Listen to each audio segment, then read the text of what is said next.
இப்போ வந்து இயேசுநாதர் என்ன சொல்கிறார் அப்படின்னா, ஒரு கன்னத்தை அடித்தா இன்னொரு கன்னத்தை யாராவது ஒரு கன்னத்தில் அடித்தாங்கன்னா நீ இன்னொரு கன்னத்தை காட்டு, நீ திருப்பி அடிக்காத அப்படின்றார். ஏன் அப்படி சொன்னார்னா, அவர் வாழ்ந்த காலகட்டத்தில் அவங்க நாட்டோட நிலைமை அப்படி இருந்தது. அவங்க நாட்டில் வந்து அதாவது அவருக்கு ஒரு அச்சம் இருந்திருக்கும்.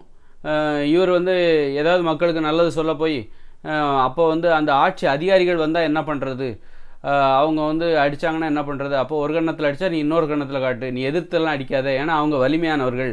அந்த அதிகாரத்தில் அவர் வாழ்ந்த காலத்தில், இயேசு கிறிஸ்து வாழ்ந்த காலத்தில் அன்னைக்கு அதிகாரத்தில் இருக்கிறவங்க வலிமையானவர்களாக இருந்திருப்பார்கள். ஒரு சர்வாதிகார ஆட்சி அங்கே நடந்துகிட்ருக்கும். அங்கே வந்து மனித உரிமைக்கு மதிப்பு இல்லாத மதிப்பு இருந்திருக்காது. நியாயங்கள் அங்கே வந்து நீதி நியாயம்லாம் இல்லாமல் இருந்திருக்கும். அதனால் அங்கே வந்து அந்த ஊரில் நீ எதிர்த்து பேசாத, அதிகாரத்துக்கு எதிராக பேசாத, அவங்க நம்மளை அழிச்சிருவாங்க. அதனால் நீ என்ன பண்ணு, ஒரு கன்னத்தில் அடித்தா இன்னொரு கன்னத்தை காட்டிக்கோ அப்படின்னு அவர் சொன்னார். அப்போது அவர் வாழ்ந்த இடம்தான் அந்த மாதிரியான ஒரு கருத்து சொல்லிருக்கு மக்களுக்கு. உடனே அதை வந்து எல்லா நாட்டோடையும் பொருத்திக்க கூடாது.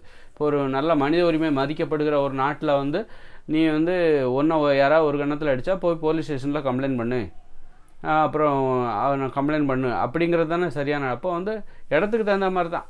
இப்போ நீ அமெரிக்காவில் இருந்தன்னா நீ காதலிக்கலாம். அதுவே அரேபியாவில் இருந்தால், அரேபியாவில் இயேசுநாதர் இருந்தாருன்னா என்ன சொல்லுவார், நீ காதலிக்காத, எந்த பண்ணியும் ஏறெடுத்து பார்க்காத அப்படின்னு தான் சொல்லுவார்.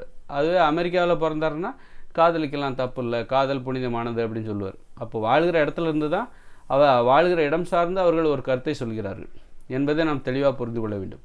அதனால் அதை வந்து பொதுவானதாக நம்ம மாற்றக்கூடாது. ஏன்னா ஒருத்தர் நம்மளை ஒரு கன்னத்தில் அடித்தாருன்னு வச்சுக்கோங்களேன், அப்போ நம்ம வந்து நமக்கு முடியும் அப்படின்னா அவருக்கு நம்ம தண்டனை வாங்கி தர முடியும் என்றால் அதற்காக முயற்சி நம்ம கண்டிப்பாக எடுத்தே ஆகணும். அப்படி நம்ம வந்து அடி வாங்கிட்டு வரக்கூடாது, அதில் இன்னொரு கன்னத்தெல்லாம் காட்டக்கூடாது. அது தப்பு.